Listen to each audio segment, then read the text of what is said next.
I've always been appreciative to live where we live.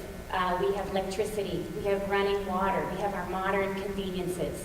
Over the past few years, my family has been fortunate to have the opportunity to host children from other parts of the world for various reasons that don't live as we do, but gave us new perspectives on things. I have 4 children, 1 by birth and 3 by adoption, and for that I am grateful every single day. My oldest is Nicholas, he'll be 19. I have Eric and Josie are 15. They're not twins, they're 3 months apart, adopted at different ages, that's another story. And my youngest is Jing, and she is 8. When we were in Kazakhstan adopting Eric, the judge said to me, you have a son, why do you want another? And I told him, I'm a teacher, I'm used to having 25 around me at a time. And he looked at me and he said, then we will see you next year. I love when my house is full of children.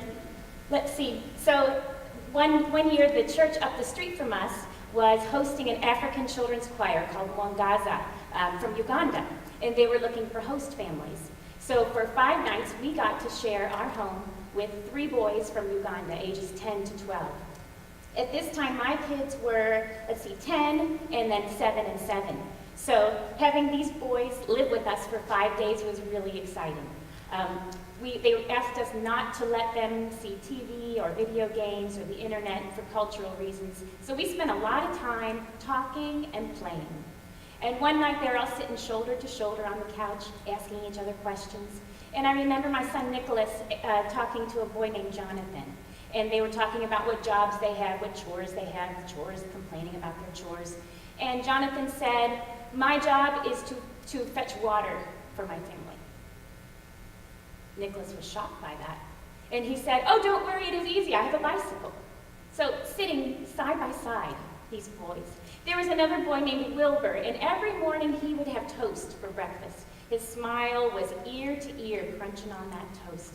They loved bread because they don't have ovens. My kids couldn't even imagine that. So one day Wilbur says, when I'm older, I will have a job, and I will buy a toaster.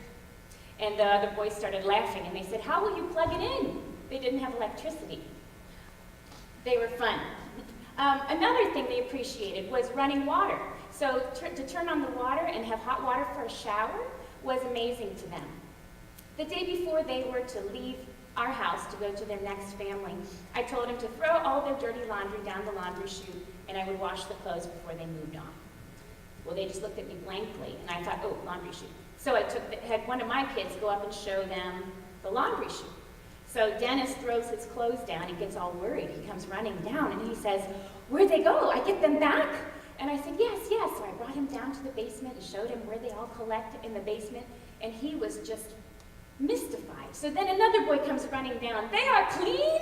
He thought it was a magical laundry chute, that as they fell, they would magically become clean and were waiting at the bottom. I told him if he could invent that, then he would be a very rich man. Let's see. Oh, we were able to host different groups of children from Wangaza 3 different summers before they stopped touring to our area.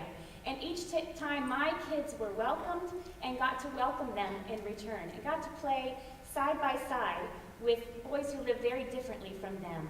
But they could learn that we all can live differently and get along and respect each other's cultures. After the boys would leave, my house felt kind of empty.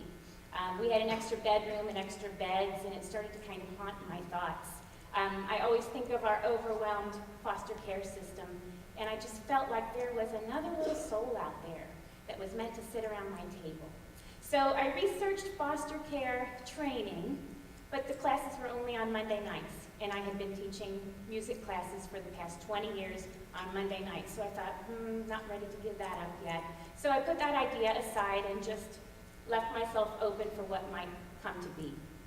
Just a couple months after that, I got a phone call from Shriners Hospital. There was a little girl in China, 2 years old, coming to the United States for surgeries for her burns. She had burn injuries. And they were looking for a host family for her, someone to take her to the doctor, someone to be with her in the hospital, and to take care of her because her family could not travel with her. They said it would be about 6 to 12 months. So we talked about that, and we decided that yes, we could do that. My kids were great during this time. Here she is, tiny little 2-year-old coming from the airport. At this point, Nicholas was in 7th grade, Eric and Josie were in 4th grade. So imagine adding a 2-year-old to that mix. It changed the way we functioned. We had diapers and bottles and nap time again. And throughout all of that, my kids were great. They were loving, they were helpful. It seemed that Jing, just by being who she was, seemed to bring out the best in everyone she came across. She couldn't even talk, but she brought out the best in everyone. Neighbors that I hardly knew were at my door with a meal and a bag of clothes. I received gifts in the mail from strangers across the country who had heard from the Chinese community that a little girl was here without her family, having surgeries. There was a woman who lived 45 minutes away from me, and every 2 weeks, she and her young daughter would come to my house and play with Jing and speak to her in Mandarin to try to keep her language and her culture fresh. I had never been witness to so much kindness centered around this one beautiful girl whom I had come to love as my own. I'm happy to say that, oops, I think I need to skip ahead here. See, aren't they cute? Oh my goodness. So now, I'm happy to say that she still occupies that empty room in my house and that her adoption is complete, so now she stays with us forever. We got another call a couple years later. This time, again from Shriners Hospital, there's a girl in Benin who's coming to the United States for surgery. This time she has a large tumor on her face that will be removed. She was 8 years old. At that time, my kids were 16, 13, and 6. So we put another chair up to the table, and Claudia arrived in September of 2016. For her privacy, I'm just showing like a side picture. Her tumor was very significant. It had destroyed her upper jaw and her nose, and her looks were shocking at first. In her village, she was shunned. She was asked not to come to school anymore because she was too scary. She was used to everyone just being mean, and so in turn, she was mean.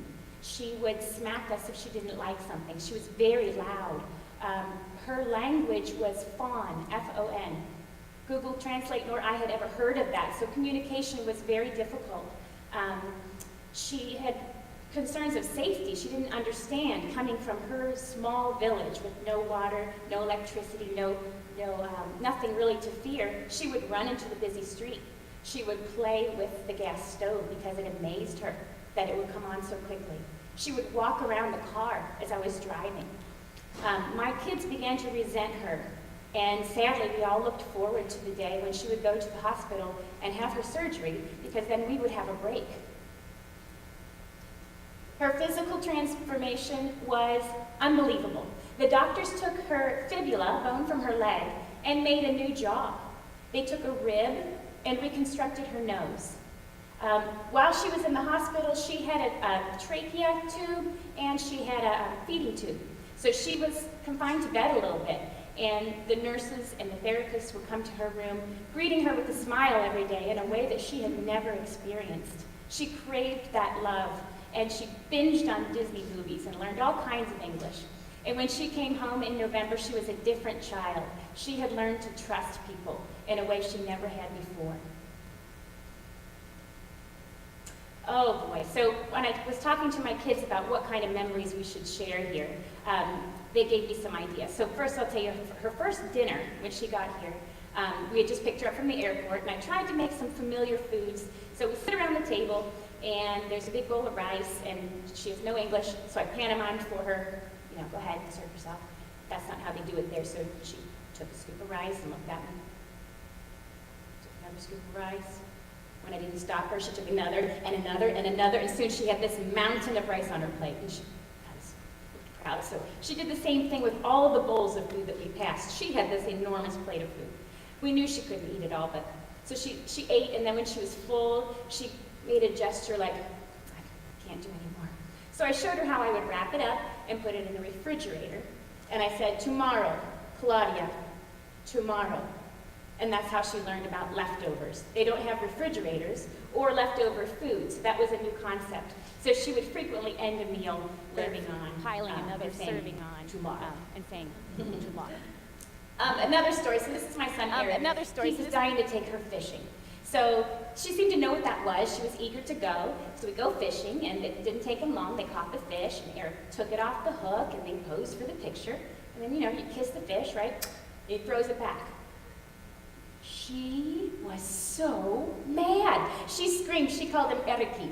Eriki! This loud, angry stream of words and fawn came out of her mouth that I'm glad we couldn't understand. She said, "We eat!"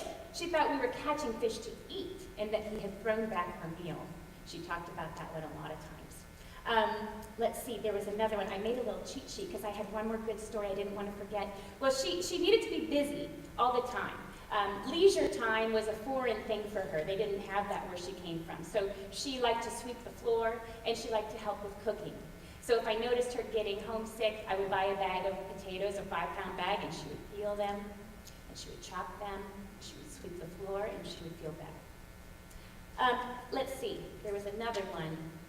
Oh, her firsts. Oh my goodness. She was with us for 8 months. So this time of year kind of reminds me of her. Imagine if you were plucked out of a village in Africa, popped in Cincinnati, and it's Halloween, and you take a piece of food, pumpkin, and draw a face on it with a marker. She's looking at us. Cutting out the face, putting a candle in it and sticking it on the porch. She was so confused. At Thanksgiving, she was just amazed at the spread of food, and she ate 3 plates before I thought she'd make herself sick. Now, when Christmas rolled around, we read that Elf on the Shelf book, and that freaked her out. She was worried that this elf was moving around at night while she was sleeping, watching her, and she didn't like that at all. Soon it was time for her to go. Oh, here's her little panda. She loved that panda. I can't remember what photo I have next. Yeah, here we go at the airport. Soon it was time for her to go, and she had to pack. She'd accumulated a lot of stuff while she was here, dolls, gifts, clothes, toys, and she had just a single carry-on to take home with her.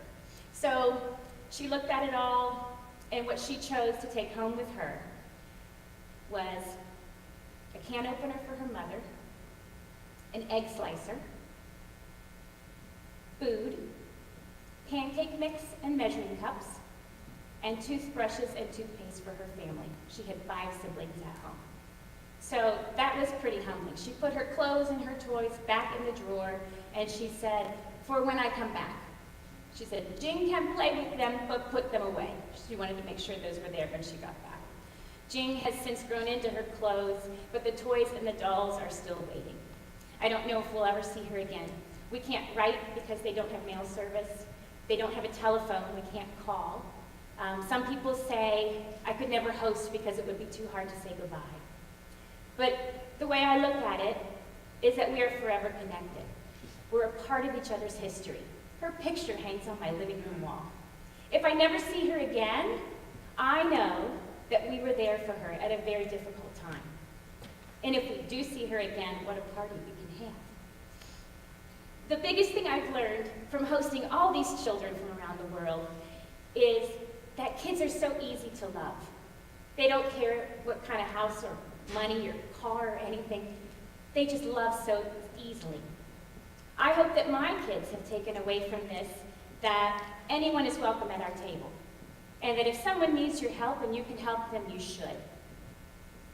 If anybody out here is considering hosting, adopting, fostering, exchange students, anything, I encourage you to take the leap, because I think you will be forever changed. Thank you.